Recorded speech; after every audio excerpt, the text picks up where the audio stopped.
About 2 days ago, I was walking up the steps of the Capitol when Representative Yoho suddenly turned a corner, and he was accompanied by Representative Roger Williams, and accosted me on the steps right here in front of our nation's Capitol. I was minding my own business, walking up the steps, and Representative Yoho put his finger in my face. He called me disgusting. He called me crazy. He called me out of my mind. And he called me dangerous. And then he took a few more steps, and after I had recognized his comments as rude, he walked away and said, "I'm rude. You're calling me rude." I took a few steps ahead, and I walked inside and cast my vote, because my constituents send me here each and every day to fight for them and to make sure that they are able to keep a roof over their head, that they're able to feed their families, and that they're able to carry their lives with dignity. I walked back out, and there were reporters in the front of the Capitol, and in front of reporters, Representative Yoho called me, and I quote, "a fucking bitch." These were the words that Representative Yoho levied against a congresswoman, the congresswoman that not only represents New York's 14th congressional district, but every congresswoman and every woman in this country, because all of us have had to deal with this in some form, some way, some shape, at some point in our lives. And I want to be clear that Representative Yoho's comments were not deeply hurtful or piercing to me, because I have worked a working class job.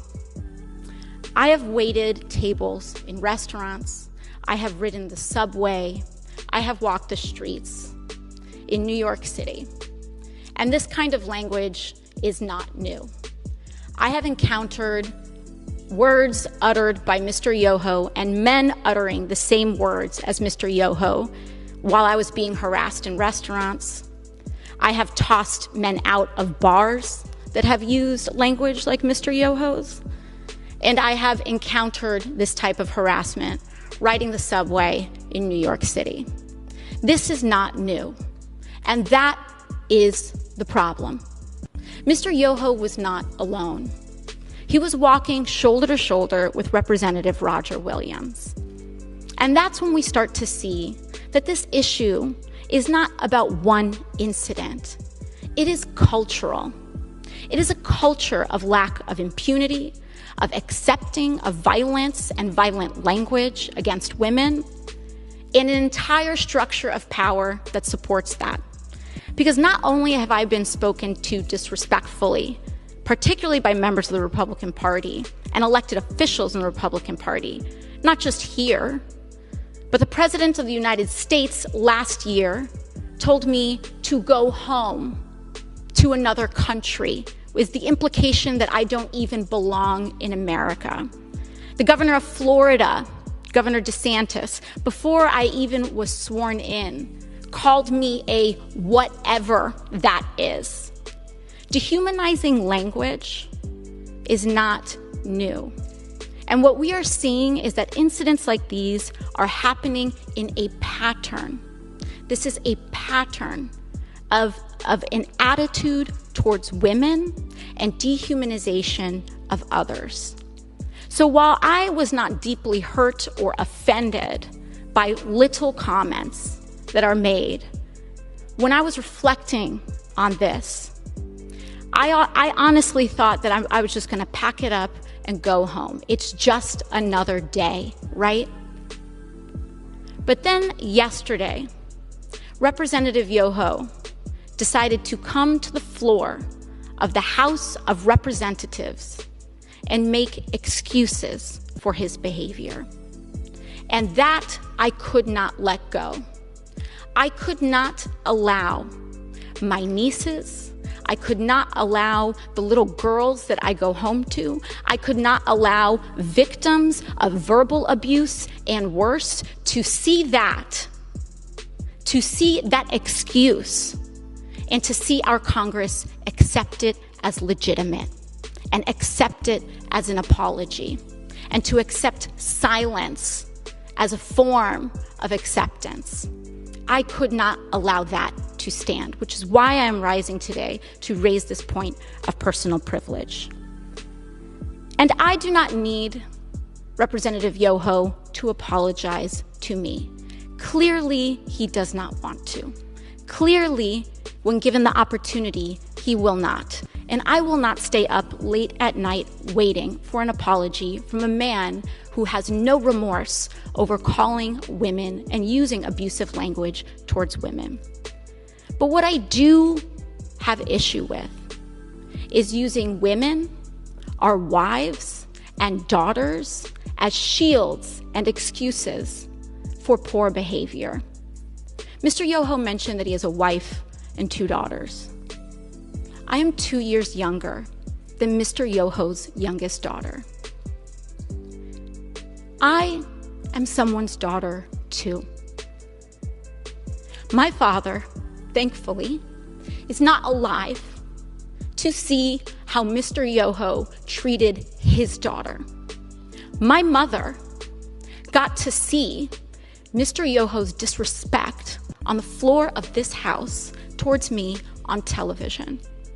And I am here because I have to show my parents that I am their daughter and that they did not raise me to accept abuse from men. Now, what I am here to say is that this harm that Mr. Yoho tried to levy against me was not just an incident directed at me. But when you do that to any woman, what Mr. Yoho did was give permission to other men to do that to his daughters. In using that language in front of the press, he gave permission to use that language against his wife, his daughters, women in his community. And I am here to stand up to say that is not acceptable.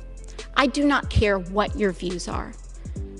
It does not matter how much I disagree or how much it incenses me or how much I feel that people are dehumanizing others. I will not do that myself. I will not allow people to change and create hatred in our hearts. And so what I believe is that having a daughter does not make a man decent. Having a wife does not make a decent man.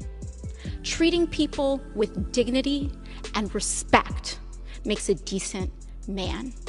And when a decent man messes up, as we all are bound to do, he tries his best and does apologize. Not to save face, not to win a vote. He apologizes genuinely to repair and acknowledge the harm done so that we can all move on. Lastly, what I want to express to Mr. Yoho is gratitude. I want to thank him for showing the world that you can be a powerful man and accost women.